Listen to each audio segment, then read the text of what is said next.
Hello, hello, hello, ladies and gentlemen, and welcome yet again.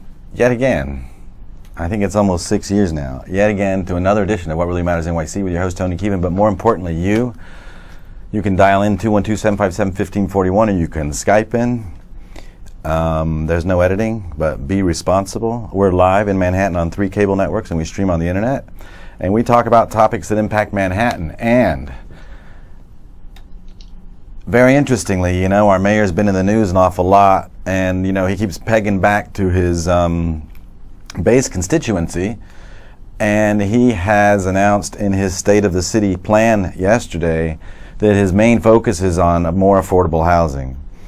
And whether you agree or disagree with the housing situation in New York City in terms of rent control and rent stabilization and Section 8 and subsidizations and one half support and the other half, and half the flats or apartments not being on the market, driving up the cost of the other half. What's important, though, and that's why the show's called What Really Matters NYC, is that sometimes these big policies and suggestions impact people who live in neighborhoods. And something that impacted, what impacted this topic, the community gardens I want to talk about in a second, was Mr. de Blasio's plan. We've invited a guest here tonight. Our guest is Aziz. Aziz, are you there? I am here. Excellent. Tell us what organization you're from, Aziz, please. I am the executive director of the New York City Community Garden Coalition. Okay, so there's their URL on the screen, ladies and gentlemen, if you want to go to this site and support them in any way. But the reason we're talking to Aziz is because part of the mayor's plan is to use, I think, 15 community gardens for, or as part of his affordable housing plan, which is to put 160,000 affordable units on the market, more units on the market in New York City. And so we thought, because I don't know if you live in Manhattan, or I live in Manhattan, but other places as well, the community gardens are a place you walk by sometimes, and they're almost as nice as when you walk downtown by little parks that are built inside of buildings that got waterfalls and stuff. Sometimes these community gardens are really almost nicer than those. They've got sculpture in them. Sometimes they've just got flowers. Sometimes they've got little benches for older people to hang out.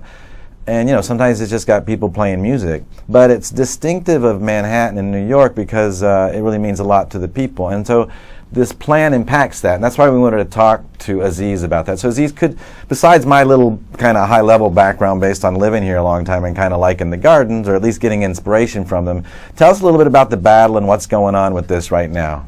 Okay, so I love what you said about whether you agree or disagree about the housing policies.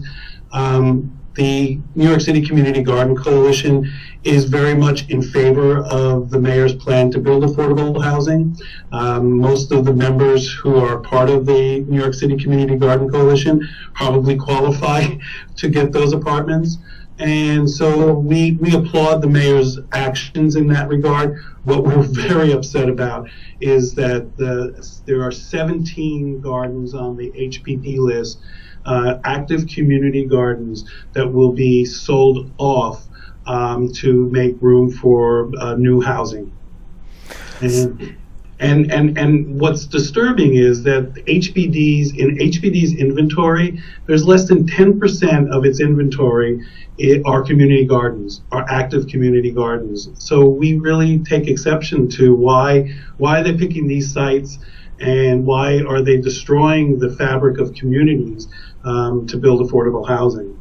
So tell me why you think it's only that 10% versus, I guess you're saying 90% of other option choices they could make.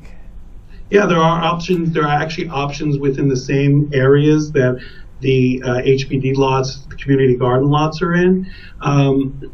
So what we feel is that community gardens have been a very major part in bringing back many communities throughout the city.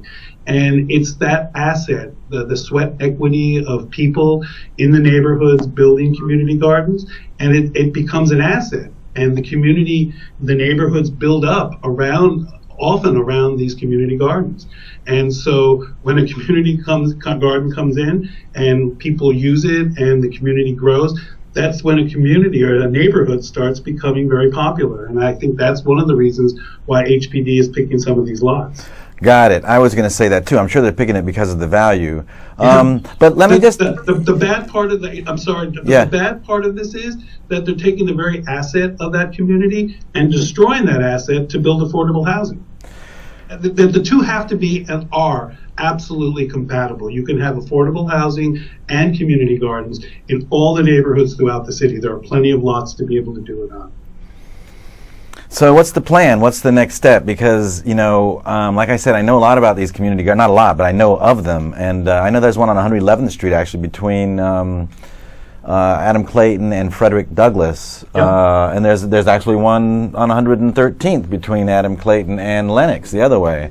Yeah. And, you know, the important thing, though, is even more, I think, important than what you mentioned, is that I saw like a picture of this little girl, you know, digging her hands in the dirt in the little garden. And, you know, the thing is kids don't get that in New York City. I guess they can go to Central Park, but they don't get it like a community piece. But let me ask you a kind of a more difficult question. I mean, who cares about community anymore? Yeah, you know, that is a difficult question. So last night, we are organizing to have a rally on the steps of City Hall this coming Tuesday, February 10th at 9 a.m. And last night during one of our meetings, somebody said something that just has not been able to get out of my head.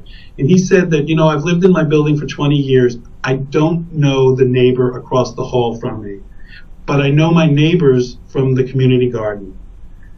And I don't know any other better way to say it than that, really. You know, it's a meeting place. It's a place where people gather, and you hit it right on the nose. Some of the community gardens grow vegetables. Some of them are for flowers.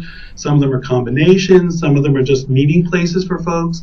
And it's part, you know, it's why when many of us grew up in New York City, and I grew up in Manhattan, it's what it used to be. You used to know who people were in your neighborhood. And so this is a continuation of that idea that we all live in a community. Well, good luck to you. I mean, you know, it's almost like the last vestige after the bodegas, because they're almost gone now too. I mean, even in that neighborhood I just mentioned, there's no more bodegas. Yeah. And I mean, do you think you're going to be successful? And number two, what can people do to sign up to help you? Well, they can come to our website and sign in and you know, help us in the rally on Tuesday the 10th. That would be really helpful. They can send letters to their local elected officials and let them know how they feel about this. You know, you may not be a part of a community garden, but there's a large likelihood that a community garden is in your neighborhood and adding value to your neighborhood. Got it. So they can get that map at your site, nyccgc.org, yeah? That's correct. Yep. Okay. Aziz, thanks so much for your time. We appreciate you coming on What Really Matters NYC. Thank you. Okay, man. Peace, love. Have a good night. You too. Thanks very much. Okay, yeah, pleasure.